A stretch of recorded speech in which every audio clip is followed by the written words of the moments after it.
मित्रों, टीएफटी रंग संवाद के 38वें सत्र में आप सभी का स्वागत है। टीएफटी रंग संवाद में आज हम चर्चा करेंगे रंगमंच के अभिनेता, निर्देशक, डिजाइनर गोविंद सिंह यादव जी के साथ। दोस्तों, गोविंद सिंह यादव जी ने अपनी प्रारंभिक रंग यात्रा इलाहाबाद से शुरू की, फिर भारतेंदु नाट्य अकादमी लखनऊ तथा राष्ट्रीय नाट्य विद्यालय दिल्ली से विधिवत रंगमंच का प्रशिक्षण लिया और तब से लेकर आज तक आप लगातार रंगमंच पर सक्रिय कार्य कर रहे हैं। विशेष तौर के ऊपर प्रकाश परिकल्पना और निर्देशन में आपकी जो है अनवरत यात्रा जारी है।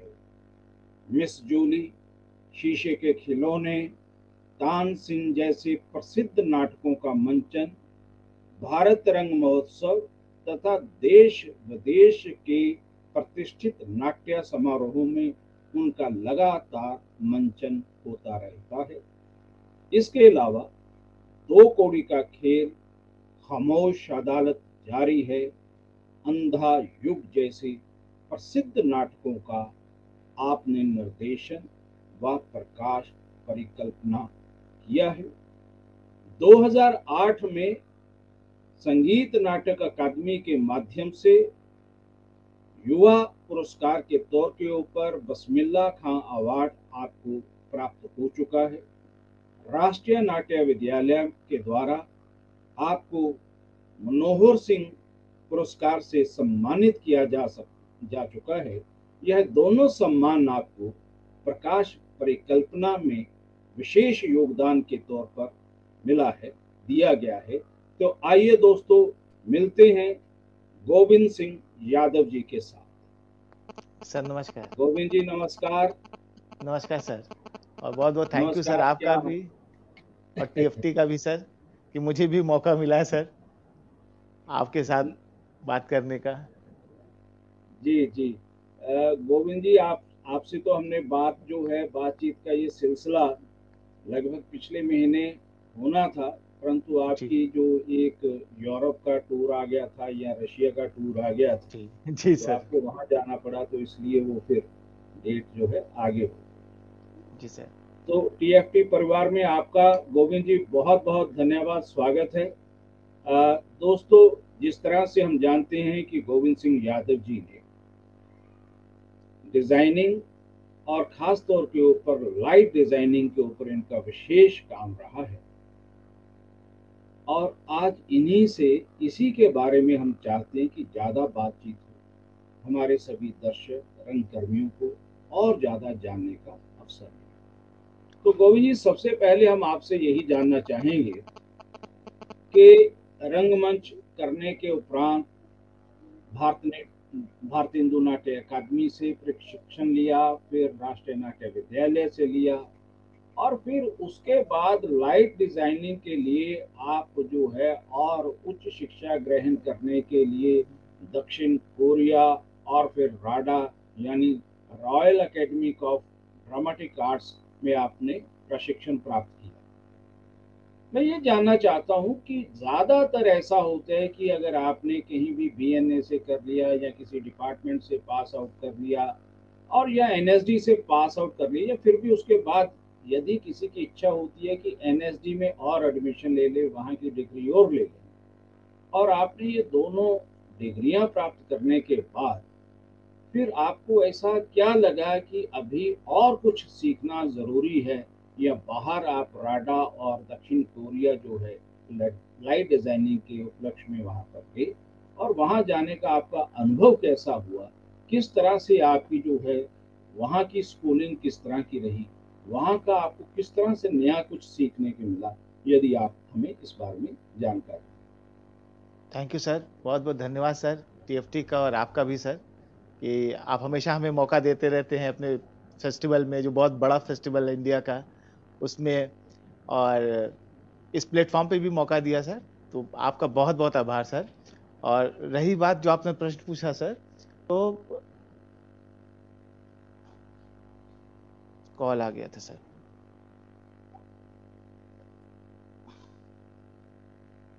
सर कॉल आ गया था। तो हाँ जी आपने जी। जो प्रश्न जी आपने जो प्रश्न पूछा कि मतलब बीएनए, फिर एनएसडी, फिर कोरिया, फिर लंदन, जैसे अभी भी मेरा मन होता है कि मैं ऑस्ट्रेलिया क्यों ना जाऊं एक बार, मैं अमेरिका क्यों ना जाऊं एक बार। वो उसके मन के पीछे कारण है सर, कि जैसे नीडा का नाम मैंने बहुत सुना है, मतलब बापी सर के मुंह से सुना है कि नीडा एक इंस्टीट्यूट है ऑस्ट्रेलिया में जहाँ थिएटर की पढ़ाई होती है, और पीटर कुक हमें पढ़ाने आया करते थे नीडा से। तो उनके थ्रू भी नीडा को थोड़ा सा जाना। अभी वो अमेरिका में है, तो मन होता है कि मतलब दूसरे देशों में किस तरह का रंगमंच हो रहा है, और वहाँ की क्या चीजें सीख के हम अपने रंगमंच को आगे बढ़ा सकते हैं। और अगर मैं शायद बाहर नहीं जाता तो लाइट के बारे में जो सोच या अप्रोच बनी है वो शायद वन साइडेड होती। अभी वहां जाने से वो अप्रोच खुली है, मतलब उसमें गहनता आई है। कि जैसे कि मैं जब कोरिया गया तो कोरिया में जो मेरा एक्सपीरियंस रहा कि एक ही जगह पे 5-5 ऑडिटोरियम होते हैं। नेशनल थिएटर में हम काम करते थे, नेशनल थिएटर में थे, वहाँ कोरियन लैंग्वेज भी सीखी। तो नेशनल थिएटर की खूबसूरती ये थी कि वहाँ 5 ऑडिटोरियम एक कैंपस में थे। एक बड़ा ऑडिटोरियम, एक एक्सपेरिमेंटल, एक ओपन एयर, एक छोटे प्ले के लिए। किस तरह का प्रोडक्शन और किस जगह पे होगा, वो अलग-अलग स्पेसेस डिसाइड थे वहाँ पे। तो और दूसरी चीज ये कि वहाँ बहुत बड़े-बड़े प्रोडक्शन के साथ काम करने का मौका मिला। जैसे कि कैट्स ब्रॉडवे का बहुत बड़ा प्रोडक्शन है। कैट्स जब आया था वहाँ पे होने के लिए, तो वो पहली बार देख के हम शॉक्ड हो गए थे। शॉक्ड ऐसे हो गए कि कैट्स की जो टीम थी, उन्होंने साउथ कोरिया में एक शर्त रखी थी कि आप सारा सामान अपना निकाल लीजिए, हम अपना सामान खुद लगाएंगे, आपका कोई सामान नहीं चाहिए। तो मतलब सारे बार से लाइट वाइट सब निकाल दिया गया था। और जब उनका सामान, पहले दिन हम स्टेज पे पहुंचे तो पूरे स्टेज पे, स्टेज जो कि बहुत बड़ा था, मतलब 60-70 फीट का, वो पूरा सामानों से मतलब ढका हुआ था एक तरह से, कहते इतने सामान थे उनके। तो वो सामान देखे हमने कहा "अरे, इतने सामान लेके आए हैं ये लोग, मतलब उतनी दूर से इतना सामान लेके आए हैं"। तो वो सामान देख के मैं बहुत आश्चर्यचकित हुआ। और फिर वो सामान धीरे धीरे लगने शुरू हुए, और वो सामान पूरे ऑडिटोरियम में जहाँ लाइट की जरूरत थी वहाँ लाइट लगा, जहाँ सेट की जरूरत थी वहाँ सेट लगा। अपनी अपनी तरह से सारी चीजें व्यवस्थित हो गई। और और फिर वो प्ले भी देखा हमने। तो प्ले देख के मतलब आश्चर्यचकित रह गए कि मतलब वो हर तरह की उसकी फिनिशिंग, उसका डिजाइन, उसकी लाइटिंग, मतलब सब चीज का अद्भुत ही स्वरूप था। और एक खासियत और थी कि मतलब जब वो प्ले एक बार देख लिया तो क्योंकि पहली बार ब्रॉडवे के प्रोडक्शंस देख रहे थे, तो ये हुआ कि दोबारा क्यों ना इसके शो देखने को मिल जाए एक बार, तो बहुत अच्छा होता। तो हमने रिक्वेस्ट की साउथ कोरिया में अपने कोऑर्डिनेटर से कि हमें ये शो दोबारा भी देखना है। तो उन्होंने कहा कि मतलब इसके टिकट अवेलेबल नहीं है, मतलब ये 1 महीने तक है, लेकिन एक शो ही आप देख सकते हैं, उसकी टिकट 1 महीने तक बुक है। तो दोबारा वो शो देखने को नहीं मिला। इसी तरह के बहुत सारे प्रोडक्शंस वहां हमने देखे, यही नहीं कि मतलब कैट्स, किंग एंड आई था, कारमैन था। और साउथ कोरिया में अलग अलग जगह जाके थिएटर को देखना, और उनके कल्चर के साथ एक मिलना, घुलना मिलना, तो उन चीज़ों का बड़ा प्रभाव पड़ा। और जितने भी प्रोडक्शन नेशनल थिएटर में होते थे उसके साथ जुड़ने का मौका मिलता था, और हमारी कुछ क्लासेस भी चलती थी वहाँ लाइट्स की। तो एक बार तो ये हुआ कि मतलब हमें एक कमरा दिया गया जिसमें ढेर सारे फिल्टर पेपर्स थे, और कहा गया कि एक एक कलर के फिल्टर पेपर छाट के दिखाइए। हम सुबह से लगे थे और शाम को 5 बजे तक पेपर ही छाटते रहे, फिर भी नहीं छाट पाए कि एक ही कलर के फिल्टर पेपर कैसे छाटे, मतलब एक कमरा पूरा भरा हुआ था फिल्टर पेपरों से। और अलग नई नई तरह के डिवाइस पे वो काम करते हैं जो कि हमारे यहाँ नहीं होता। मतलब ये एक खासियत है, मतलब वहाँ जो मुझे मिला कि नई नई जो डिवाइस चल रही है। और आज हम मोबाइल पे सिनेमा देख रहे हैं और सीरियल देख रहे हैं, मैंने पहली बार कोरिया में देखा था मोबाइल पे भी सिनेमा भी दिखाई पड़ता है 2007 में। तब मन में आया था कि अच्छा, हमारे देश में कब आएगा, कब हम अपने देश में मतलब सिनेमा मोबाइल में देख पाएंगे। तब हमारे यहाँ मोबाइल ऐसा नहीं चलता था, मतलब तब सिनेमा और ऐसे मतलब ऑनलाइन वेबिनार करना बड़ा मुश्किल था। तो 2007 में शायद यहाँ ये चीजें नहीं थी, उसके बाद आई हैं। तो मैंने पहली बार वहां देखा था, मैंने कहा अच्छा मोबाइल में मतलब ये लोग सिनेमा भी देखते हैं, अच्छा टीवी जैसा आता है, ये तो कमाल ही है। तो मतलब बहुत सारी चीजें, बहुत सारी एडवांस चीजें आपको देखने की मिलती हैं। जैसे कि हम एक जगह गए थे, तो हमने वहाँ शायद वो था उनका म्यूजियम, तो वहाँ पे 3D जो है, 3D क्वालिटी में लेजर था, कि 3D क्वालिटी में लेजर है और उसमें बकायदा करेक्टर बनता है, वो चलता है फिरता है, मतलब लाइट से पूरा क्रिएट किया हुआ था। हमने कहा अच्छा ऐसा भी है, ऐसी भी चीजें बन सकती हैं, जो जो अभी तक हमारे पास कुछ रूप में आई, लेकिन इतना डेवलप नहीं हुआ है। तो देखने का परसेप्शन, मतलब वहाँ के प्रोडक्शन का परसेप्शन, और एक जगह तो ऐसा था जहां पे मैंने देखा कि यंग लोग बहुत रूप से इकट्ठा होते थे, और वहाँ छोटे छोटे बहुत सारे ऑडिटोरियम्स थे। जैसे कि हम आजकल आसाम में अपने घर में छोटे छोटे ऑडिटोरियम्स बना के प्लेस करते हैं, तो अभी तो कुछ कुछ जगह होने लगा है। वहां मैंने देखा एक जगह था, जैसे मंडी हाउस एक जगह है, उस तरह एक जगह था साउथ कोरिया में, जहाँ पे छोटे छोटे ऑडिटोरियम्स थे। आप किसी जगह पे घुसेगा तो छोटा सा परफॉर्मेंस होता हुआ दिख जाएगा। तो मतलब वो बड़ा फैसिनेट करता है कि मतलब ऐसे छोटे छोटे बहुत सारे ऑडिटोरियम्स होने चाहिए। एक इलाका हो जहाँ लोग लगातार कि अच्छा आज हमें थिएटर देखना, चलिए उस इलाके में चलते हैं और वहां पे थिएटर देखते हैं। ये एक खासियत हमें लंदन में दिखाई पड़ती है, कि लंदन जाने का मेरा मन यही था, कि मैंने बचपन से सुन रखा था कि वहाँ बहुत सारे ऑडिटोरियम हैं, और जो वहाँ प्लेस होते हैं वो लंबे समय तक चलते हैं। तो एक प्ले के साथ हुआ भी इस तरह का रूबरू। एक प्ले है माउस ट्रैप, जिसके बारे में मैंने बचपन में सुना था। तो जब मैं लंदन गया तो मैंने वहाँ हमारे जो हमें कोऑर्डिनेट कर रहे थे और सारा हमारा देख रहे थे, वो नील फ्रेजर साहब थे। तो नील फ्रेजर साहब से मैंने स्पेशली रिक्वेस्ट की, वो वहाँ के डायरेक्टर हैं अभी, मतलब लाइटिंग के। तो मैंने उनसे कहा कि सर एक प्ले मुझे देखना है, मैंने बचपन में नाम सुना है माउस ट्रैप। तो उन्होंने कहा अरे वो तो बहुत वैसा प्ले है, क्या करोगे देख के, मतलब कुछ और देख लो। हमने कहा कुछ और तो देखूंगा ही सर, लेकिन वो मुझे देखना है, क्योंकि बचपन में सुना था तो एक अलग ही वो जुड़ाव है इस प्ले के साथ। तो उन्होंने टिकट का प्रबंध किया, तो बड़ी मुश्किल से 2 टिकट मिल पाई थी, वो भी बालकनी में किसी कोने की टिकट मिली थी। मतलब जिसके बारे में वो कह रहे थे, कह रहे उस प्ले को छोड़ो, उसके भी टिकट मिलने बड़े मुश्किल थे। अच्छा वहां पे जितने भी शोज होते, चाहे कोरिया की बात करूं चाहे लंदन की बात करूं, टिकटेड शोज होते थे सर। मतलब फ्री कोई चीज नहीं है। मतलब मतलब मुझे तो कोरिया में जितनी स्कॉलरशिप मिलती थी उतने के तो टिकट होते थे वहां पे। तो हमें सोचना पड़ता था नाटक देखने के लिए। वो तो अच्छा है कि हम किसी इंस्टीट्यूट में गए थे पढ़ने के लिए, इसलिए वहां से हमें फ्री कुछ कुछ चीजें मिल जाती थी। तो लंदन में भी ऐसा था, बहुत सारे प्लेस देखे हमने, मतलब माउस ट्रैप देखा, और ग्लोब में जाके एक परफॉर्मेंस देखी। तो माउस ट्रैप के साथ ये रहा कि जिस जगह हमने देखा था वो 65 साल से लगातार उस जगह पे वो परफॉर्मेंस हो रही, रोज होती है, और उसके बाद भी वो हाउसफुल होता है। तो वो अपने आप में बड़ा कमाल था। और एक कहानी और पता चली उसके बारे में, कि माउस ट्रैप का कॉपीराइट्स किसी ने खरीदा था फिल्म बनाने के लिए, कि हमें माउस ट्रैप पे फिल्म बनानी है। तो अगास्टा क्रिस्टी जी ने उनसे बोला कि ठीक है आप फिल्म बना लीजिए, जिस दिन ये परफॉर्मेंस बंद हो जाएगी उस दिन आप फिल्म बना लीजिएगा। तो वो शुरू, तब से शुरू आज तक चल रही है, अभी भी चल रही होगी। तो आज तक उसमें फिल्म नहीं बन पाई, क्योंकि कॉपीराइट्स नहीं मिल पाए उनको। मतलब ये थिएटर का मैजिक है, जादू है।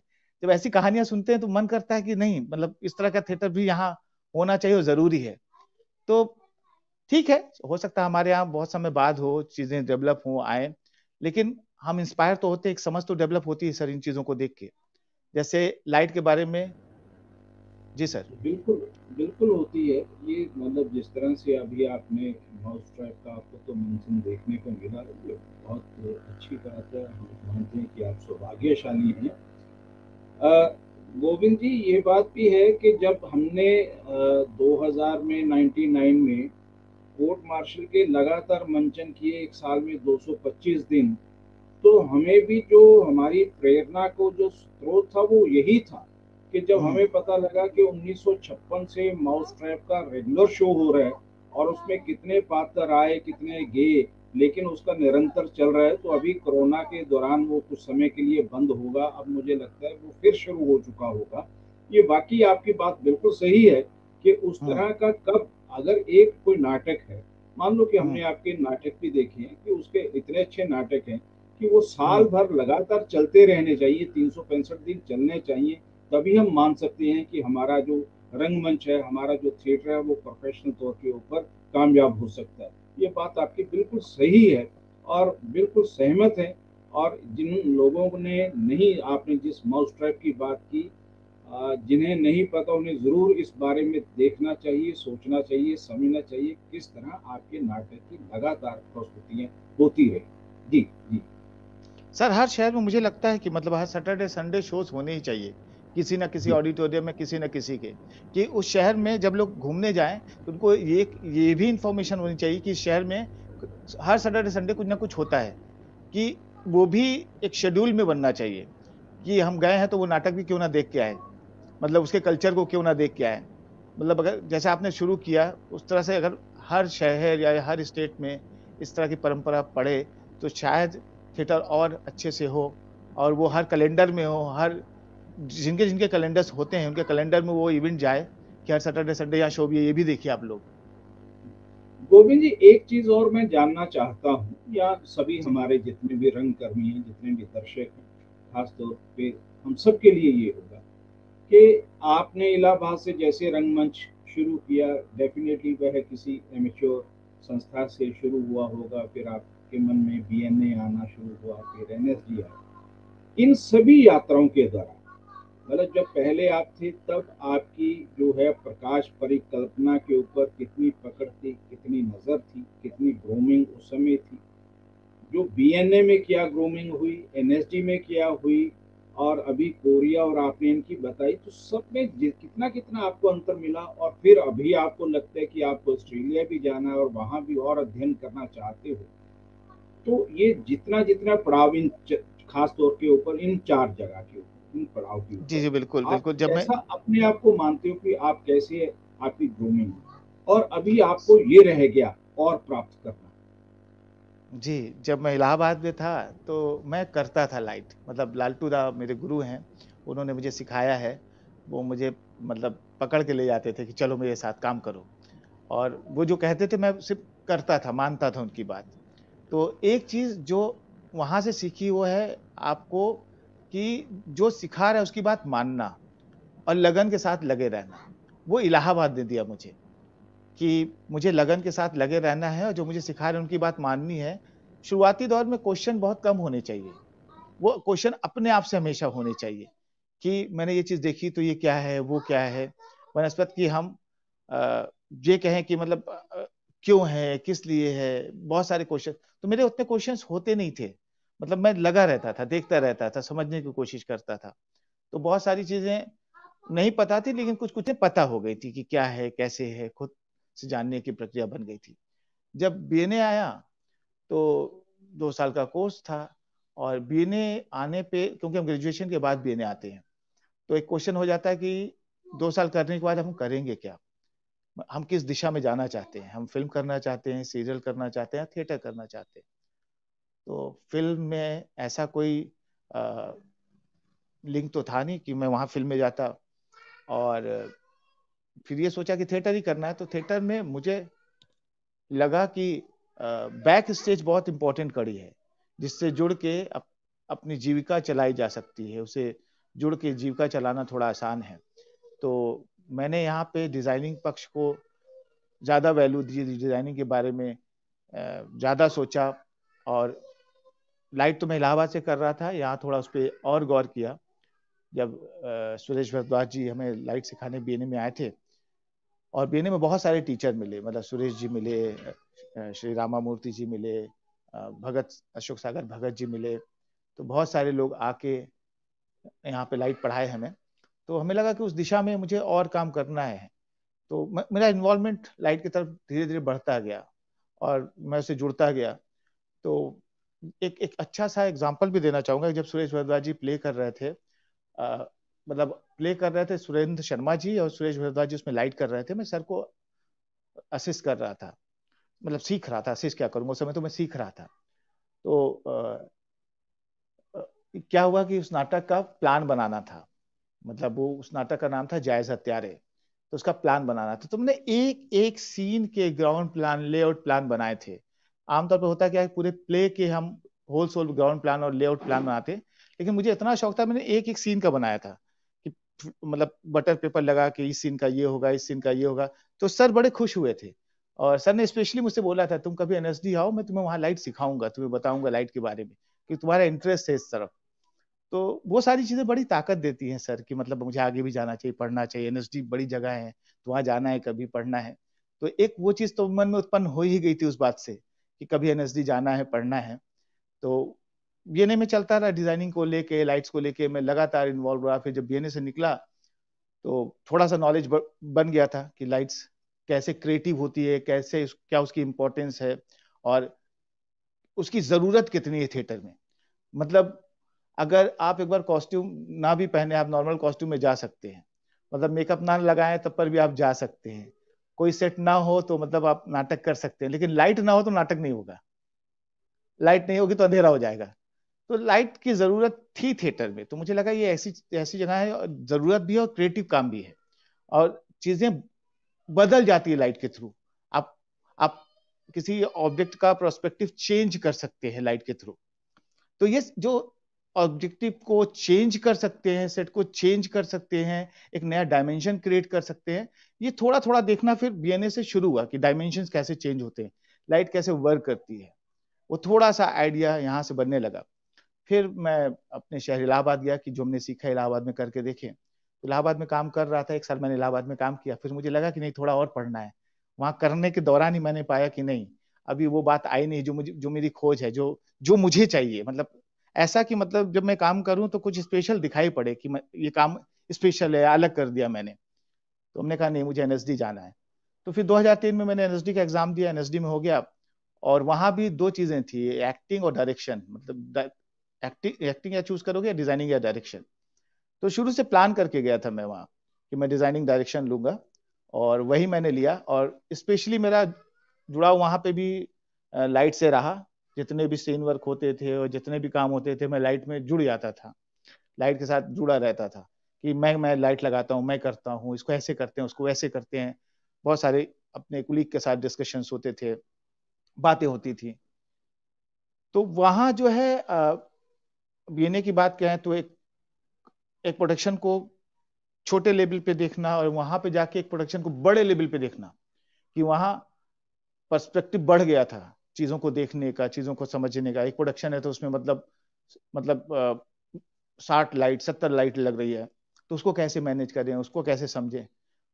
तो एनएसडी में एक बड़े प्रोडक्शन को हैंडल करने की आदत भी डाली, कि बड़ा प्रोडक्शन कैसे हैंडल होता है, बड़े प्रोडक्शन को कैसे डिजाइन करते हैं। वो एक चीज सीखने को मिली। और कैनवास थोड़ा बड़ा था वहाँ। वहाँ आप बाहर के भी प्रोडक्शन देख सकते हैं, बाहर के प्रोडक्शन के बारे में भी जान सकते हैं, क्योंकि वहाँ जब हम थे तो भारंगम अभी भी होता है, पहले भी होता था। तो बहुत सारे प्रोडक्शंस देखने के मौके मिलते थे, देश भर के, विदेश के। तो एक अलग ही सेंस डेवलप होता था, मतलब एनएसडी से। और हाँ, एक बात और अभी मुझे याद आई, कि जब हम इलाहाबाद में थे तब हमने रतन दा का प्ले देखा था। मतलब हम सचिन तिवारी जी के साथ कैंपस थिएटर में काम करते थे, और एक फेस्टिवल उन्होंने कराया था जिसमें रतन दा का प्ले आया था, भानु भारती जी का प्ले आया था, हमारे बिसारिया साहब जी का प्ले आया था। तो रतन दा के प्ले ने बड़ा प्रभाव डाला था सर। मतलब वो हमने उनका उत्तर प्रदर्शी देखा था, और देख के मतलब एक सपने जैसा वो नाटक लगता है हमेशा, कि मतलब हम सपने से आज तक निकल नहीं पाए। उसका नाम लेते ही लगता है कि अद्भुत लाइट, और या अद्भुत डिजाइन, या अद्भुत साउंड। तो हमेशा मन होता था रतन दा के प्ले देखने है, क्योंकि वो इंस्पायरिंग होते थे। शायद लाइट सीखने की जिज्ञासा उनके प्ले से हुई है, कि जब उत्तर प्रदेशी देखा तो अरे कमाल का नाटक है, और लाइट तो कमाल की है, एक एक चीज कितना परफेक्ट है। ऐसी क्वालिटी थी भानु जी के प्ले में, जो अमर बीज सर ने किया था। अमर बीज उस समय हुआ था, बहुत अच्छा प्ले था, जिसमें आदिवासी होते थे और कपड़ा होता था बहुत बड़ा सा, उसको पूरा हैंडल करते थे वो लोग। तो उन सारे प्लेयर्स ने बड़ा प्रभाव डाला था, जिसकी वजह से लाइट में जुड़ाव बनता गया। और एनएसडी आके बड़े कैनवास पे काम करने का मौका मिला। फिर जब बाहर निकला तो मुझे अदिति मंगल दास जी के साथ काम करने का मौका मिला डांस में। और उसने थोड़ा लाइट के कॉन्सेप्ट को और बड़ा बनाया, क्योंकि अदिति जी जब काम करती हैं तो वो कंप्रोमाइज नहीं करते, मतलब अपने काम से। मतलब अगर उनके प्ले में जितनी लाइट है उतनी चाहिए तो चाहिए, उनके डांस में जितना डिजाइन किया हुआ है जो फॉर्मेट में वैसे चाहिए। तो और परफेक्शन की बड़ी बात होती है वहां, कि मतलब छोटे छोटे परफेक्शन पे, छोटे छोटे कामों पे बड़ी नज़र रखती हैं दीदी, और उसकी वजह से बहुत सारे फर्क पड़े मेरी लाइट डिजाइनिंग में, कि माइन्यूट से माइन्यूट चीज़ों को कैसे ऑब्जर्व करें, माइन्यूट से माइन्यूट चीज़ों को कैसे देखें। और वहाँ पे बहुत सारे बाहर के भी डिज़ाइनर्स आते हैं, तो बाहर के डिज़ाइनर्स के साथ काम करने से ये फ़ायदा हुआ कि उनके परसेप्शन को जानने का मौका मिला, कि वो कैसे लाइट को मेज़र करके डिज़ाइन करने की कोशिश करते हैं, कि एक एक चीज़ मेजरिंग में होता है, कि एक्टर कब कहाँ खड़ा होगा, लाइट कैसे आएगी, किस तरह से आएगी, उसके क्या एंगल्स होंगे, उसके क्या कलर्स होंगे, उसका पर्पस क्या होगा। तो बहुत उस पर काम रिसर्च करके लाइटिंग की जाती है, मतलब वहाँ पे। और एक बहुत बड़ा जो लाइट में इजाफा हुआ वो हमारी रेपेट्री का है। एनएसडी रेपेट्री में मैंने बहुत साल लाइट की है, बहुत साल काम किया है, तो एक जो एक लगा। और हाँ, एक और गोविंद जी, जैसे अभी आपके बड़ा अच्छा आपने अनुभव बताया और सब जगह से, इलाहाबाद से लेकर एनएसडी और बीएनए में जब आप सीख रहे थे तो एनएसडी की ओर आना हुआ, तो अभी ऐसा क्या लगता है कि आपको जो लाइट डिजाइनिंग के बीच में अभी ये बिंदु और सीखने हैं? जैसे अभी आपने एक जगह साउथ कोरिया की बात की कि वहाँ इतने एक कमरे में फिल्टर पड़े हुए थे कि एक ही रंग के उन फिल्टरों को ढूंढना ही एक बड़ा आपको काम लग रहा था, या कि एक लेजर टेक्निक भी जो है किस तरह से यूज की जाए। तो अभी आपको ऐसा क्या लगता है कि अभी और कुछ सीखना है, ये मुझे और जानना है, जिसके लिए जो है भारत में मुझे लगता है कि ये अभी संभव नहीं है, या अगर है जी जी तो ये अभी दूर की बात है, ऐसा कुछ? जी बिल्कुल बिल्कुल, मतलब मैं जो राडा गया, वहाँ का एक्सपीरियंस जो रहा वो थोड़ा अनोखा था, कि अभी हम लोग आरजीबी पे काम करते हैं, मतलब red red blue and green, लेकिन वहाँ पे जो अब लाइट है उसमें 75 कलर्स मिलते हैं, जो अभी हमारे इंडिया में नहीं है। तो हमेशा ये क्वेश्चन होता है कि अभी तो इंडिया में ये हो गया है कि हर नाटक में जो आरजीबी ही नजर आता है, मतलब ब्लू का कोई शेड नहीं नजर आएगा, रेड का कोई शेड नहीं नजर आएगा, है ना, ग्रीन का कोई शेड नहीं लाएगा। अच्छा, बिजली बचाने के लिए मतलब हम एलईडी का प्रयोग कर लेते हैं, लेकिन उसका इम्पैक्ट जो आपकी ऑडियंस है उस पर क्या पड़ता है, ये हम कभी नहीं सोचते। कि एक जैसा ब्लू देख के ऑडियंस बोर हो जाती है, एक जैसा रेड देख के ऑडियंस बोर हो रही है, या ग्रीन देख के बोर। तो जो फिल्टर पेपर है वो आपके कलर सेंस को बड़ा करते हैं। अभी हमारा कलर सेंस छोटा हो गया है, बहुत सीमित हो गया है, जबकि दुनिया में बहुत सारे उसके शेड्स हैं, वो शेड्स खत्म हो रहे हैं। तो ये प्रॉब्लम को राडा ने सॉल्व किया है, उन्होंने उस शेड्स को अपनी लाइट्स में लाए हैं, मतलब आपको 75 कलर्स मिल जाते हैं। यहाँ पे हमें सिर्फ 9 कलर मिलते हैं मिक्स करें तो, प्राइमरी और सेकेंडरी मिला के, लेकिन वहां पे हमें 75 कलर्स मिलते हैं। और हम सीएम के वाई की बात करते हैं, तो मतलब जो पेंटिंग में बात होती है, वहां पे वो लाइट में भी बात करते हैं, लाइट में अभी तक वो यहाँ नहीं आया है। या लाइट में जो अकरम खान जी हैं, जब वो अपनी ट्रूप को लेके इंडिया आते हैं, तो वो स्पेशली जो मूविंग हेड है वो जर्मनी से लेके आते हैं। क्यों लेके आते हैं? क्योंकि इंडिया में वो लाइट मिलती नहीं है। मतलब वो मूविंग हेड जिसमें कि गोबोस भी हैं, कटर्स भी हैं। अभी हमारे यहाँ मूविंग हेड ऐसे नहीं जिसमें कटर्स हों, गोबोस हों, हमें प्रोफाइल के साथ काम करना पड़ता है। तो उस तरह के इक्विपमेंट अभी हमारे पास नहीं है। मुझे लगता है अभी थोड़ा टाइम, कितना टाइम लगेगा आई डोंट नो, क्योंकि वो इक्विपमेंट महंगे भी हैं, और हम हर चीज को मैनेज करने पे बिलीव करते हैं, और कुछ लोग उसकी क्वालिटी पे बिलीव करते हैं। जो क्वालिटी बिलीव करते हैं उनको वो सामान चाहिए तो चाहिए। तो मुझे लगता है वो सब चीजें होनी चाहिए, वो आएगा तो और क्रिएटिवली और इंटरेस्टिंग डिजाइनिंग क्रिएट की जा सकती है, और अच्छा बनाया जा सकता है, मतलब डांस को, थिएटर को। एक और जो है गोविंद जी, जिस तरह से आपने कलर सेंसिबिलिटी के बारे में बताया कि विदेशों में जो है 75 तरह की जो है वो कलर्स रहते हैं, हमारे यहाँ ज़्यादा से ज़्यादा 9 हैं, या उन कलर्स के लाल नीले हरे के कितने शेड्स हैं वो हमें पता नहीं, और उसकी जगह हम लोग एलईडी से ही अपना काम चला लेते हैं। दूसरी ओर भी जिस तरह का रंगमंच यहाँ पर है, या जिस तरह का जो रंगमंच के बदले में अवार्ड मिलता है या रिवॉर्ड मिलता है, उसमें ये कितना संभव हो पाता है? सर या देखिए हम कैसे, जैसे आप देखते हो कि इस तरह की बोबो भी हो, फलाना हो, अब वो लाइट्स होनी चाहिए, जो भी नहीं है, और अगर वह होंगी इतनी महंगी लाइट, तो उससे रंगमंच के ऊपर या किस तरह से वो सार्थक होगा रंगमंच के बीच में उसका इस्तेमाल।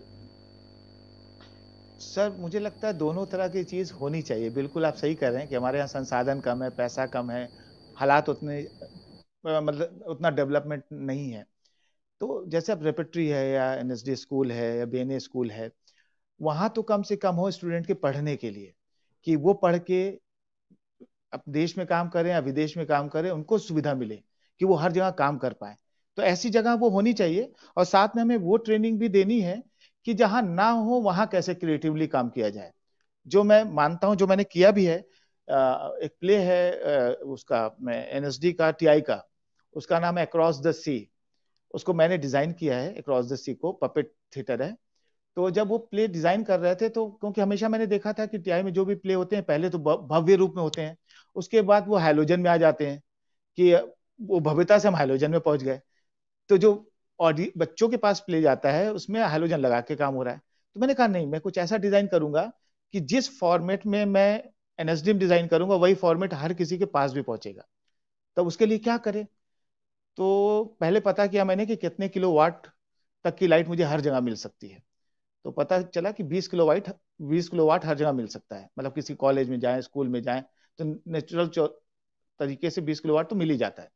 तो हमने कहा फिर 20 लाइट में इस नाटक को डिजाइन करेंगे। 20 लाइट में इस नाटक को ऐसा बनाएंगे कि वो क्वालिटी हर जगह मिल पाए। अच्छा, दूसरी दिक्कत ये होती थी कि मतलब अब स्कूल कॉलेज में जब जाते हैं तो वहां बार्स नहीं होते, एफएच नहीं होता, लेडर्स नहीं होते, तो टांगने की भी दिक्कत होती है। तो हमने कहा इसका और डिवाइस निकालते हैं। हमने उस पूरे नाटक को टांगने की प्रक्रिया में रखा ही नहीं। हमने उसके लिए मतलब स्टैंड बनवाए, 3 लेवल के स्टैंड बनाए। तो 6 स्टैंड बना के उसमें 3 3 लाइट लगाई, और बैक में हमने एलईडी लगाई, और फुट में एक लाइट लगाई थी, और एक पर्दा लगता है शेडो के लिए, उधर एक लाइट लगाई। तो टोटल 20 किलोवाट की लाइट ही हम प्रयोग करते हैं उस पूरे परफॉर्मेंस में। तो जो आपका प्रश्न था ना कि कम चीजें हो तो कैसे डिजाइन करें, तो उसके भी डिवाइस है। अगर आप रिहर्सल देखते हैं, प्रॉपर तरीके से सोचते हैं, तो वो भी कर सकते हैं। ये जरूरी नहीं कि हमेशा हम बहुत सारी लाइट्स या बहुत सारे टेक्नोलॉजी के साथ ही काम करें तभी चीजें अच्छी बन सकती हैं। मुझे लगता है कि कम चीजों में भी बहुत अच्छा काम हो सकता है। लेकिन जब हम पढ़ने की बात करते हैं, पढ़ाने की बात करते हैं, इंस्टीट्यूट की बात करते हैं, तो वहां वो सारी चीज होनी चाहिए दुनिया में जरूरत है। कम से कम एक बार वो बच्चा कम से कम उन चीजों से रूबरू हो जाए कि बाहर मिलके उसको किसी भी जगह जाना पड़े तो वो उसको अच्छे से एक्सप्लोर कर पाए कि मैं जानता हूँ इसके बारे में। ये ना हो कि मतलब हमारे यहाँ वो लाइट नहीं था, मैं नहीं जानता, आज मैं सीख लेता हूँ फिर बताऊंगा। तो ये दोनों प्रोस्पेक्टिव में हमें लगता है कि सोचना पड़ेगा, जिससे कि छोटा ग्रुप भी जो है वो भी फल फूलेगा, और बड़े लोग जो काम करते हैं दोनों को बैलेंस किया जा सकता है इस तरह से। बिल्कुल सही बात है। गोविंद जी, जिस नाटक की आपने चर्चा की, अक्रॉस द सी, वह चंडीगढ़ में भी उसका मंचन हुआ था।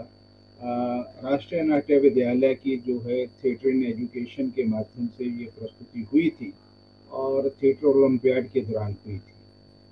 तो वाकई वो कम लाइटों में, उन्हीं लाइटों में वो बहुत अच्छा लगता था कि अक्रॉस द सी वो दिखाई देता था, और प्रस्तुति भी बहुत शानदार थी। इसी तरह मुझे लगता है कि आपने जो है टाई के साथ एनएसडी में मिलकर बहुत सारे ऐसे मानक तय कर दिए, मुझे लगता है कि जिससे कि उन प्रस्तुतियों का जो है एक कैनवस बहुत बड़ा हो गया। जिस तरह से अभी आपने अक्रॉस द सी एक नाटक की बात की है, तो आपको क्या लगता है कि टाई में जो आपने काम किया उसमें और किस तरह का आपका अनुभव रहा, या किस तरह से उस लाइट के या वो जो प्रकाश परिकल्पना है, जब वह बच्चों के बीच में वह नाटक गया तो बच्चों के ऊपर किस तरह का उसका मनोवैज्ञानिक असर रहा उस प्रकाश हाँ बिल्कुल, परिकल्पना। इसके इसके इसके बारे में तो बहुत अच्छा हमारे टीचर भी हैं और चीफ भी हैं अब्दुल लतीफ खटाना जी। वो बहुत अच्छा बोलते हैं। कहते हैं गोविंद, वो जो सेंस है उस नाटक में लाइट क्रिएट करती है ना, अद्भुत क्रिएट करती है। कि मतलब अब मुझे हमेशा लगता है कि मतलब मैं बाल भवन से जुड़ा रहा हूँ सर, इलाहाबाद बाल भवन से। तो बाल भवन ने एक प्रभाव डाला है कि मतलब थिएटर कैसे हो, किस तरह से हो। तो मुझे लगता है बच्चे जो है ना, आने वाले भविष्य हैं, देश को बनाने वाले हैं, उनसे हमारे देश का भविष्य बनेगा। कोई आईएएस बनेगा, कोई पीसीएस बनेगा, कोई हमारा नेता बनेगा। तो उसके जहन में जब शुरू में स्कूल में जो प्रोडक्शंस हो, तो वो ऐसे हो कि उसको सही रूपरेखा दे पाए कि हाँ, मैंने लाइट देखी थी, उस प्ले की लाइट बहुत अच्छी थी। उसके बचपन में कोई ऐसा प्ले हो जो टिका रहे। तो कम से कम एक एग्जाम्पल तो होगा कि हमने बचपन में ऐसा देखा था, कम से कम इतना तो होना चाहिए। तो वो छाप पड़नी बहुत जरूरी है स्कूल कॉलेजेस में बच्चों के ऊपर। क्यों जरूरी? वो जरूरी नहीं कि वो थिएटर करे जिंदगी भर, जरूरी नहीं थिएटर से जुड़े, लेकिन थिएटर की कोई ऐसी छाप हो जो हमेशा उसके जहन में रहे, जो कि अगर वो आईएएस ऑफिसर भी बनते हैं तो वो कहें कि हमने ऐसा थिएटर देखा था और इससे ऊपर होना चाहिए, कम नहीं होना चाहिए। तो शायद थिएटर बहुत आगे बढ़ेगा। तो वो मकसद रहता है सर मेरे मन में, और शायद वो क्रॉस द सी, शायद उसी मकसद से इस तरह से डिजाइन किया गया। बहुत बहुत अच्छी बात आपने बताई। गोविंद जी, एक चीज और मैं जानना चाहता हूँ खास तौर के ऊपर। जी आपकी प्रकाश परिकल्पना और उसके निर्देशन को लेकर नाटक तक ही आप सीमित नहीं हैं।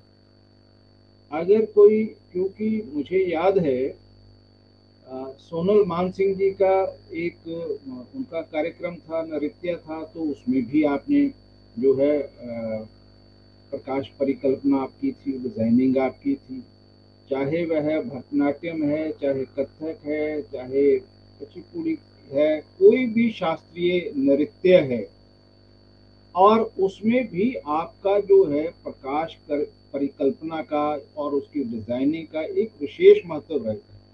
मुझे लगता है इससे पहले भी इतना ध्यान नहीं दिया जाता था, खासतौर पर शास्त्रीय संगीत के ऊपर भी उनकी किस तरह से जो है लाइटिंग की डिजाइनिंग किस तरह से हो। तो ये आपके आने से मुझे लगता है कि ज्यादा इसका विस्तार हुआ है। इसके बारे में भी कुछ मुझे लगता है कि हम जो जितने भी रंगकर्मी इस संवाद के माध्यम से जुड़े हैं उनको जानकारी भी हो, और ये भी पता लगे कि यह कितना महत्वपूर्ण है, केवल नाटक में ही नहीं, संसार की सभी चीजों के ऊपर प्रकाश का हमेशा प्रभाव रहेगा। जी जी बिल्कुल सर। और सच में मतलब आप तो मुझे धीरे धीरे मेरे मेरे काम को याद कराते जा रहे हैं कि ये काम भी है जो आपने किया और आप भूल रहे हैं है ना। तो सर सच में बड़ा इंटरेस्टिंग अनुभव रहा एक मेरा। मालविका सारूकाई जी के साथ में काम कर रहा था। मालविका सारूकाई जी भरतनाट्यम का बड़ा नाम है। तो उन्होंने स्पेशली अदिति मंगलदास जी की एक परफॉर्मेंस देखी, और अदिति जी ने हमेशा मुझे सपोर्ट किया है कि कोई भी लाइट के लिए बात करता है तो अदिति जी कहती हैं गोविंद से करवाइए, गोविंद अच्छा करते हैं लाइट। और अकरम खान जी को भी लगता है कि इंडिया में ठीक ठाक काम कर लेता हूँ मैं। तो मालविका जी से जब मैं पहली बार मिला तो मालविका जी ने मुझे बोला था कि देखिए भरतनाट्यम में दिया से काम हो जाता था, पुराने समय में दिया बत्ती से काम हो जाता था।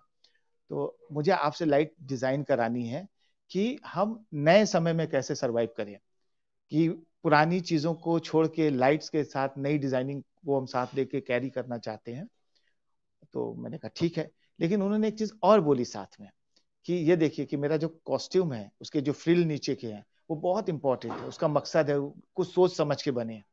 और दूसरी बात, डांसर के एक्सप्रेशन बड़े काउंट करते हैं।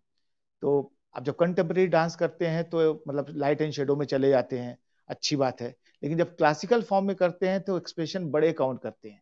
तो आप डिजाइन भी करें और मेरे कॉस्ट्यूम और मेरे एक्सप्रेशन कहीं छिपने नहीं चाहिए, उनको बचा के भी रखना है। लेकिन मैं ये भी नहीं चाहती कि मतलब जिस तरह से पहले होता रहा कि मतलब जनरल लाइट में लाइट होती रही वैसे हो। तो आप इनके बीच में क्या डिवाइस निकालेंगे वो देखिए और उसके बाद लाइट डिजाइन कीजिए।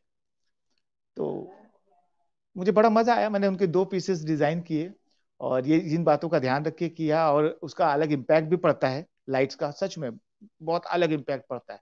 और मुझे लगता है डांस थोड़ा ज्यादा चैलेंजेस होते हैं। चैलेंजेस इसलिए होते हैं क्योंकि उसमें हर सेकेंड चीजें चेंज होती हैं। आपको वो चेंज समझना है, रिदम समझना है, वो सेंसिबिलिटी समझना है। क्योंकि थिएटर में तो आप एक पीस की डिजाइन करते हैं कि 10 मिनट का पीस है, 5 मिनट का पीस है, 15 मिनट का पीस है। लेकिन वहां तो कुछ रुकता नहीं है, सब कुछ चलायमान है।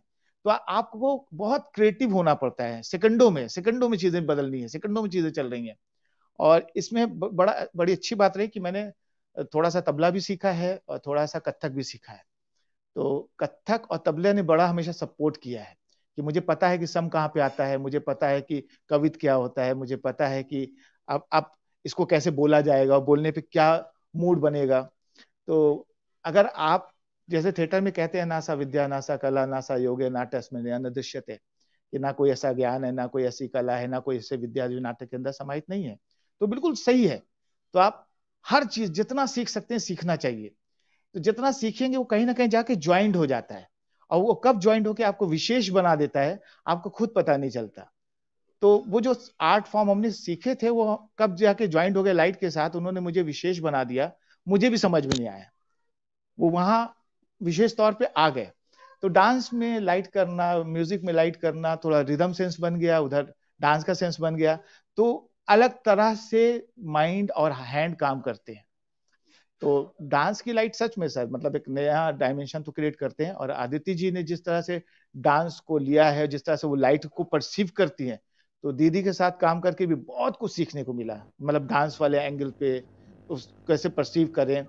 और दूसरी बात ये भी है सर, जो बहुत अहम भूमिका निभाता है वो हमारी एनएसडी की रंगमंडल कंपनी है, क्योंकि वहां मैंने बहुत समय तक लाइट किया, और वो साल में 100 शोज करते हैं।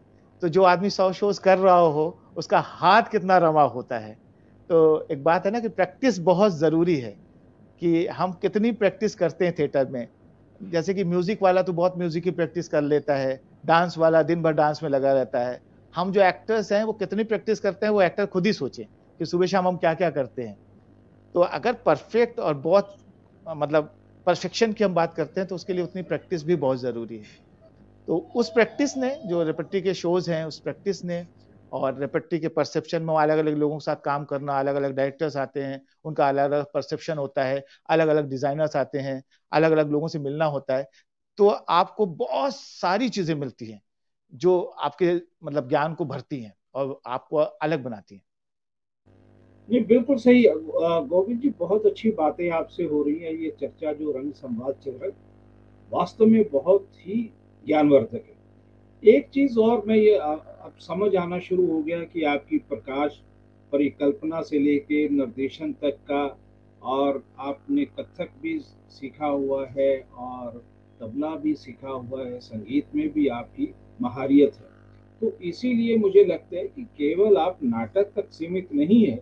नाटक के बाद आप जितने भी नृत्य हैं, शास्त्रीय नृत्य हैं या लोक नृत्य हैं, उनमें भी आपका जो प्रकाश प्रबंधन किस तरह का होना चाहिए उसकी कल्पना परिकल्पना आप करते हैं।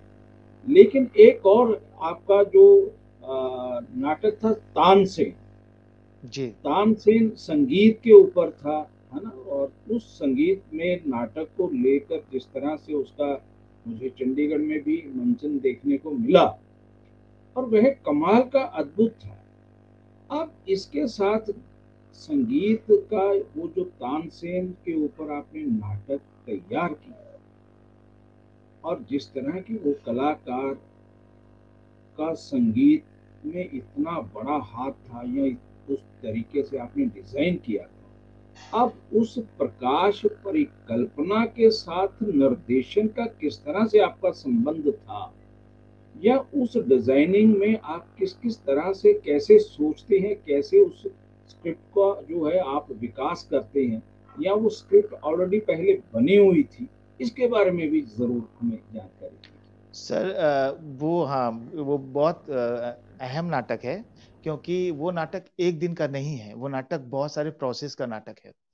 वो उस नाटक में आपको प्रभाव मिलेगा घासीराम कोतवाल का, उस नाटक में प्रभाव मिलेगा आपको उत्तर रामचरितम का प्रसन्ना जी के, उस नाटक में प्रभाव मिलेगा एक आध और म्यूजिकल प्ले जो रेपेट्री में हुए हैं, क्योंकि बहुत समय तक रेपेट्री के बहुत सारे म्यूजिकल प्लेस की मैंने लाइट्स की है, और हमेशा मेरे मन में चलता रहा कि कुछ ऐसा करे जिसमें बहुत सारी चीजें मिक्स हो। तो जो प्ले था तानसेन, वो ऐसे ही दोस्तों के साथ शुरू कर दिया हमने कि चलिए कभी तानसेन करेंगे। और वो एक डिवाइस प्ले है, उसकी स्क्रिप्ट तो लिखी नहीं गई थी, वो डिवाइस करके बनाया गया, कि छोटी छोटी कहानियों के चंक थे, तो कहानियों के चंक को लेके डिवाइस करके कि यहाँ पे म्यूजिक आएगा, ये सीन ऐसे होगा, इसमें लाइव म्यूजिक होगा। और वो जो लाइव म्यूजिक का कॉन्सेप्ट है, वो कॉन्सेप्ट आया है संस्कृत ड्रामा से। क्योंकि संस्कृत ड्रामा में बात होती है कि जो म्यूजिशियन है वो स्टेज के ऊपर होंगे, स्टेज के ऊपर बैठ के परफॉर्म करेंगे, उनका इन्वॉल्वमेंट होगा पूरा प्ले के साथ। और एक चीज और है कि स्टोरी टेलिंग, तो story telling, Sanskrit drama, dance मुझे आता था, तो मैंने कहा कथक भी इसमें डालेंगे कि मतलब वो स्टोरी टेलिंग ही ना लगने लगे। तो कैसे उसमें ड्रामा आएगा, कैसे उसमें म्यूजिक आएगा, कैसे उसमें डांस आएगा। तो बहुत सारे प्ले की छाप मेरे जहन में बहुत सदियों से थी। मेरा मन था कि कोई ऐसी चीज बनाए जो बहुत सिंपल हो, जिसमें बहुत तामा झामा ना हो। तो वो नाटक बहुत ही सिंपल है। आप जैसे ऑडिटोरियम में घुसते हैं तो आपको लगता है कोई म्यूजिक कॉन्सर्ट शुरू होने जा रहा है, लेकिन वो म्यूजिक कॉन्सर्ट कब परफॉर्मेंस और ड्रामा और डांस में कन्वर्ट हो जाता है वो पता ही नहीं चलता, और वो अपने अंदर आपको पिरोता चला जाता है। उसके छोटे छोटे सीक्वेंसेस है जिसको हमने म्यूजिक के साथ किया है। और वो म्यूजिक कैसे आया है, वो ऐसे आया कि मतलब जैसे घासीराम कोतवाल में है, गाड़ी वाले कहाँ जाए रहे, मंदिर मंदिर में का होता है भजन कीर्तन। तो उसमें बहुत सारे जो डायलॉग के फॉर्म है बोलने के, इस तरह के फॉर्म है कि फिर मन्ना चल पड़ा था और चलता चलता चला जा रहा था। फिर वो कहने लगा कि हाँ तो मैं यहाँ रुका, तो म्यूजिक के साथ ऐसे आया। तो बहुत सारे नाटकों का प्रभाव था, प्रभाव है और होना भी चाहिए, क्योंकि हम कहीं ना कहीं से इंस्पायर होकर चीजें बनाते हैं और करते हैं। फिर वो डांस बीच में आना, कहानी को बोलने का तरीका, और उसमें एक सीक्वेंस है जिसमें तानसेन और उसमें लड़ाई होती है, तानसेन और बैजू बावरा में। तो वो भी एक डिवाइस है, उसमें डिवाइसेस बहुत सारी यूज हुई है कि अब तानसेन और बैजू बावरा को हमें दिखाना नहीं था, तो क्या करें, हमने कहा म्यूजिक में दोनों की लड़ाई दिखाते हैं। तो एक मृदंग है और एक सितार है, दोनों के बीच में संवाद चलता है, उसके थ्रू मतलब वो पूरी लड़ाई दिखाई पड़ती है। और वो बहुत अच्छा सा क्रिएट करता है, क्योंकि आप अगर भव्यता नहीं है तो एक सिंबल के तौर पे चीजों को बना के कैसे ईजपन क्रिएट करेंगे और लोगों के जहन में बन जाए। तो वो काम कर गया, वो सिचुएशन और हालात बने जिन्होंने काम किया। और इसकी लाइट में भी बहुत सिंपलिसिटी है, मतलब मैंने किसी भी तरह के झामे की क्रिएट करने की कोशिश नहीं की। जितना सरल नाटक उतनी सरल लाइट, कि मतलब सीधे तरीके से वो बीच में आते हैं तो बीच की लाइट है, साइड में बैठे हैं तो कैसे लोगों को कट करना है, बस इतनी एक्सरसाइज थी कि कब हमारे एक्टर दिखाई पड़ेंगे, कब म्यूजिशियन दिखाई पड़ेंगे, कब म्यूजिशियन सिर्फ शेडोज में हो जाएंगे, कि म्यूजिशियन सिर्फ आकृति दिखाई पड़ेगी कुछ चल रहा है। वो शेडो में होने का मतलब है कि हो सकता है वो सब तानसेन है जितने म्यूजिशियन बैठे हैं, क्योंकि उसमें कॉन्सेप्ट भी था कि सभी लोग तानसेन है। कभी कोई बन जाता है, कभी कोई बन जाता है, कभी कोई बन जाता है, कभी इंस्ट्रूमेंट तानसेन बन जाते हैं। तो सब लोग तानसेन के पार्ट है। तो उसकी लाइट भी बहुत सिंपल की थी, मतलब मैंने उसको बिल्कुल कॉम्प्लिकेटेड बनाने की कोशिश नहीं की। नहीं, बिल्कुल सही है कि दोस्तों, मतलब ये गोविंद जी की जो प्रोडक्शन है, वास्तव में डिवाइस थिएटर के माध्यम से कैसे एक प्रोडक्शन बाहर निकल कर आती है और कितनी वो सशक्त होती है, उसका कारण एक तो हम ये जान जा सकते हैं कि वह भारत रंग महोत्सव का हिस्सा रही है, तो इसलिए वो सशक्त तो होगी ही। दूसरा, कि डिवाइस के माध्यम से किस तरह से हम छोटी छोटी चीज़ों को इम्प्रोवाइज करके वो स्टोरी बनाते हैं, और वह प्रोडक्शन मुझे गोविंद जी देखने को भी मिली थी हमारे ही चंडीगढ़ वाले फेस्टिवल के बीच में। और वो वाकई ही जिस तरह से तानसेन और बेजू बावरा के बीच का वो संघर्ष है, वो म्यूजिकल संघर्ष, और जी देखने में ऐसे ही लगता है कि एक कोई कंसर्ट आज शुरू होगा, जी और वह नाटक में कब तब्दील हो जाता है। और बहुत ही बेहतरीन आपका वो जो निर्देशन भी था, और जो परिकल्पना को लेकर आपने, सिंपल था, बिल्कुल सिंपल ही था, लेकिन बहुत आनंददायक। वो उसे आज भी हम याद करते हैं, आज भी थैंक यू सोचते हैं कि दोबारा उसका मंचन होना चाहिए, उस तरह की किसी थैंक यू सर। नाटक का जरूर मंचन होना चाहिए। एक और चीज जरूर हम ये जानना चाहते हैं आपसे कि आपका इतना विशाल अनुभव, पहले तो ये प्रश्न से पहले एक बधाई आपको थैंक यू कि सर। अब आप भारतेंदु नाट्य अकादमी के बीच में असिस्टेंट प्रोफेसर के बतौर जो है आपकी नवनियुक्ति हुई है। पहले तो इस बात जी की आपको बधाई, ढेर सारी। Thank you sir. Thank you sir. लेकिन थैंक यू इसी सर। के साथ ही, हाँ, इसी के साथ ही मेरा प्रश्न भी जी सर। कि आपने इतना अच्छा जो है लाइट डिजाइनिंग के बारे में काम किया है, इतना जी ज़्यादा उसका अध्ययन किया है, जी बीएनए में, एनएसडी में, टाई में, एनएसडी फैक्ट्री के बीच में, और फिर बाहर साउथ कोरिया और राडा से भी आप ये सारी जानकारियां लेकर आए हैं। जी जी तो मेरा ये है कि आप जैसे व्यक्ति को, और आप एनएसडी में लाइट डिजाइनर के तौर के ऊपर बड़ा अच्छा काम कर भी रहे थे, जी तो आपको फिर अभी जो जिस तरह से आपने स्विच ऑफ किया है एनएसडी से बीएनए की ओर, तो इसका वहाँ एक प्रैक्टिकल तौर के ऊपर आप काम कर रहे थे, और मुझे लगता है कि बहुत लोगों को पास आपका काम पहुंच रहा था पूरे देश भर में, दुनिया भर में, और बहुत लोग सीख भी रहे होंगे आपसे काम। तो अब जो है एक एज एन शिक्षक के तौर के ऊपर किसी एकेडमी में सिर्फ पढ़ाने का ही काम रहेगा, तो इसके बारे में क्या आप मानते हैं कि ये क्या, या आपका एम इसमें से क्या दिखाई देता है, क्योंकि आपका दृष्टि कुछ और होगी। नहीं नहीं सर, मतलब मैं फ्रीलांस तो कर रहा था, और जब कभी मौका मिलेगा तो कोशिश करूंगा करने की, और उसके लिए परमिशन भी लूंगा स्कूल से। लेकिन मुझे लगता है जो एक्सपीरियंस मैंने गेन किया है वो सिर्फ मेरे तक ना रह जाए, वो लोगों में बंटना चाहिए, लोगों तक जाना चाहिए। और क्योंकि मैं 2001 से लगातार कर रहा हूँ और बड़े बड़े लेवल पे काम किया, तो मुझे लगा कि अब उसको लोगों में भी बांटना चाहिए। वो लोगों के बीच जाएगा तो शायद लोग उसको लेके और मुझसे भी आगे जाएंगे। क्योंकि कोई भी ज्ञान तभी बड़ा बनता है जब वो और वो एक बरगद बन जाए, एक वृक्ष बन जाए। जब तक वो वृक्ष नहीं बनता तब तक वो खत्म हो जाता है, क्योंकि कहीं वो रुक गया तो खत्म हो गया। अगर मैं करूंगा तो क्या करूंगा, नई नई चीजें खोजता जाऊंगा, लेकिन वो सारी चीजें मेरे तक रह जाएंगी। लेकिन जब मैं टीचर बनता हूं तो नई चीज खोजता हूँ, उसमें स्टूडेंट भी शामिल होते हैं, वो भी आगे ले जाते हैं, मैं भी आगे ले जाऊंगा।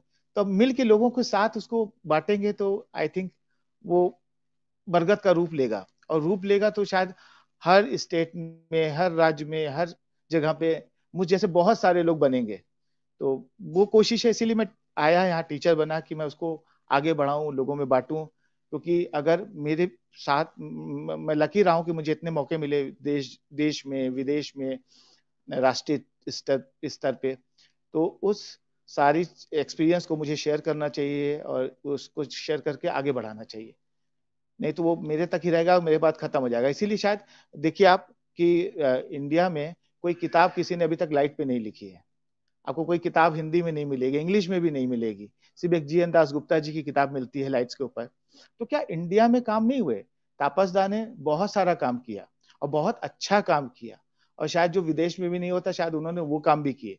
लेकिन यही है, किसी ने उसको नोट नहीं किया, बनाया नहीं। सत्यो सेन जी ने बहुत काम किए और रामामूर्ति जी ने किए। लेकिन जरूरी है उसको, उसके साथ लोगों को जुड़ने की, उसके साथ आने की, उसके साथ जुड़े आए, उसका भी एकेडमिक वैल्यू बने, तब जाके वो आर्ट शायद आगे बढ़ पाए। तो एक कोशिश होगी सर उसको आगे बढ़ाने की। ये गोविंद जी सच में बहुत आपने बड़ी बात कही है। मैं इसी बात को लेता हूं कि जिस तरह का आपका अनुभव है, एक्सपीरियंस है इतना विशाल, क्या आप इसे भी कोई डॉक्यूमेंट कर रहे हैं या कोई बुक शेप में लाने की कोशिश कर रहे हैं अपने अनुभवों को, ताकि आने सर वाले लोगों को उससे कुछ सार्थक, कुछ हेल्प हो सके। सर हाँ सर, मैंने 4-5 लेख लिखे हैं और वो छपे भी हैं। वो मतलब रंग प्रसंग में छपे हैं, और एक 2-3 मैगजीन है उसमें छपे हैं। तो लिखने की कोशिश मैं कर रहा हूँ, क्योंकि मुझे हमेशा खलता है कि लाइट के ऊपर कुछ है नहीं। तो अब मैं भी कोशिश कर रहा हूँ कि उसको लिखा जाए, उसको बुक में रखा जाए। और जो मैं गपशप करता हूँ उसमें भी बहुत सारे लाइट डिजाइनर्स आए हैं। तो मेरा प्लान है कि उन सारे लाइट डिजाइनर्स के एक्सपीरियंस को, उनके सारे जो उन्होंने, उनका जो अपना एक्सपीरियंस है, प्रभाव है, उसको भी किसी बुक में ला पाए तो बहुत बड़ी बात होगी। तो कोशिश में है, जहन में है सर। देखिए कब पूरा हो पाता है, ये चल तो रहा है सर।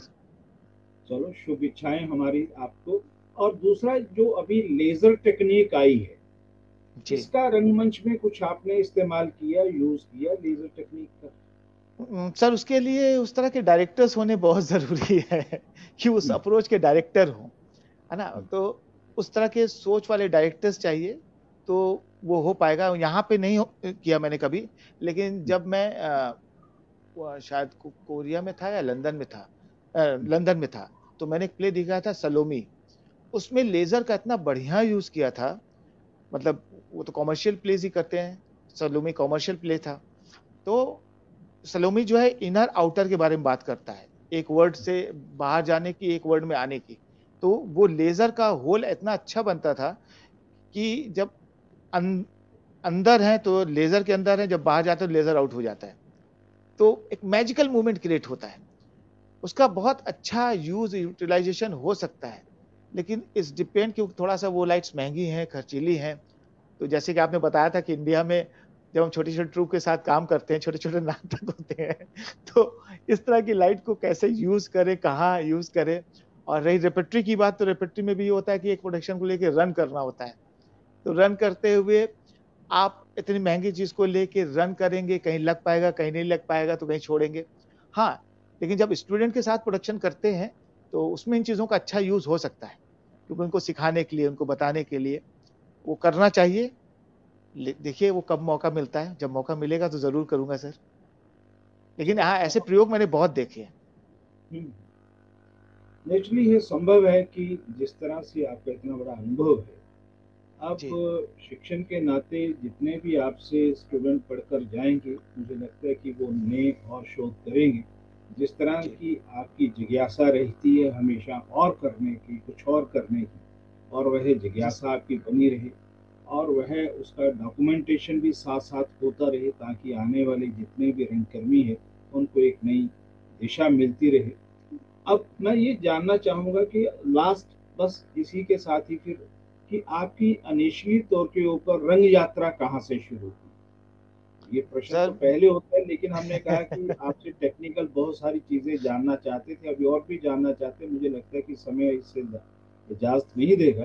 तो जी आपकी सर। रंग यात्रा कैसे शुरू हुई? कैसे आपको लगा कि मुझे लाइट डिजाइनिंग की ओर जाना चाहिए, जैसे आपने बैक स्टेज की ओर बताया कि यह एक इम्पोर्टेंट पार्ट है और जिसमें लोग कम आते हैं, तो आपने इसको चुना, और चुनने के बाद आप इस पे लगातार अपना मुकाम हासिल करते जा रहे हैं। तो ये कैसे यात्रा शुरू? सर ये यात्रा शुरू होती है बाल भवन से। एक्चुअली मैं बाल भवन जब गया तो उससे पहले मुझे बहुत सा मतलब कुछ नहीं मालूम था, कुछ पता नहीं था कि कैसे क्या होता है। और बाल भवन भी जब गया तो बाल भवन में भी बड़ा शाही बच्चा हुआ करता था, कि मतलब आंख मिलाना लोगों से मुझे दिक्कत होती थी, बात करने में लोगों से दिक्कत होती थी। तो एक बार तो यहाँ तक हुआ कि हमारे जो थिएटर के गुरु हैं श्री अजीत विक्टर नाथ जी, तो मैं उनकी क्लास में गया तो उन्होंने कुछ करने को कहा। तो मैंने कहा कि मुझसे नहीं होगा। तो उन्होंने कहा अच्छा तुमसे नहीं होगा तो तुम यहाँ से बाहर जाओ, तो तुमसे होगा नहीं तो तुम क्लास में क्या कर रहे हो, बाहर जाओ और कोई जरूरत नहीं तुम्हें आने की। मैंने कहा नहीं मैं नहीं जाऊंगा। क्या नहीं तुम जाओ। उन्होंने डांट के भगा दिया मुझे, और भगा दिया। मैं बाहर जाके रो रहा था, काफी देर तक रोता रहा रोता रहा रोता रहा। फिर अपने आप में एक ताकत इकट्ठा हुई कि नहीं नहीं मुझे जाना चाहिए। फिर मैं अंदर गया, मैंने कहा नहीं सर मुझे करना है। उनका तुम कैसे करोगे, जब तुम्हारे मन में ना बैठा हुआ है तो तुम कभी कुछ नहीं कर सकते। तो मैंने कहा नहीं मैं कोशिश करूंगा। तो वही तो कह रहे हैं, तुम्हें आता कहाँ है, तुम्हें नहीं आता मुझे पता है, लेकिन कोशिश तो करो, ना तो ना हो। सर वो दिन है और अभी का दिन है, मैंने किसी काम के लिए ना बोलना बंद ही कर दिया। कोई पूछता है कि अच्छा ये हो सकता है, मैं कहता हूँ कोशिश करके देखते हैं, हो पाएगा तो जरूर करेंगे, नहीं तो देखते हैं कि क्या बनता है। तो उस चीज ने बड़ा चेंज कर दिया। कुछ कुछ मोमेंट ऐसे आए जिन्होंने जिंदगी के, जिन्होंने चेंज किया। और ऐसे मोमेंट बनते हैं आपके लाइफ में अगर आप गौर करें। तो इस तरह के बहुत सारे मोमेंट है। वहां से शुरू हुआ थिएटर, तो बालभवन में लगातार थिएटर करते रहे करते रहे करते रहे। फिर वहां से जिज्ञासा उत्पन्न हो गई, या मुझे ऐसे दोस्त मिले और वहाँ गुरु मिले मुझे। अजीत सर थे, लालटू दा थे, सुमित्रा उग्रा जी थी, वहाँ की डायरेक्टर आंटी, उन्होंने बड़ा सपोर्ट किया सबने। तो ये हुआ कि क्यों ना बीएनए जाए। और आज ही मैं किसी से डिस्कस कर रहा था बड़े अच्छे से, कि जब मेरा ग्रेजुएशन का पेपर था लास्ट, तो मेरा इकोनॉमिक्स था, एंशिएंट हिस्ट्री थी और फिलोसफी था। तो इकोनॉमिक्स में वाइवा होता है सर। तो मैं बड़ा बन संवर के अच्छे से गया था, और उन्होंने उससे सारे जवाब पूछे, सवाल पूछे। तो मैंने सारे सवाल के जवाब गलत दिए। तो उन्होंने बड़े मजे से पूछा कि अच्छा तुम चाहते क्या हो जिंदगी में। मैंने कहा कुछ नहीं, मुझे एनएसडी जाना है, मुझे पास कर दीजिए बस आप। तो उनको पता नहीं अच्छा लगा क्या लगा, उन्होंने मुझे पास कर दिया, मतलब मैं फेल नहीं हुआ ग्रेजुएशन में। मतलब फेल होने की परंपरा कभी रही नहीं, तो मैं पास हो गया। और वो उस समय तक मुझे क्लियर था कि मुझे एनएसडी जाना है, मुझे और कुछ नहीं करना है, एनएसडी बीएनए जाना है। तो वहाँ पास हुआ और उसके बाद मैंने बीएनए एनएसडी ट्राई किया और उसी साल मेरा बीएनए में हो गया और मैं बीएनए में आ गया। और इस दौरान इलाहाबाद में खूब रंगमंच किया सर।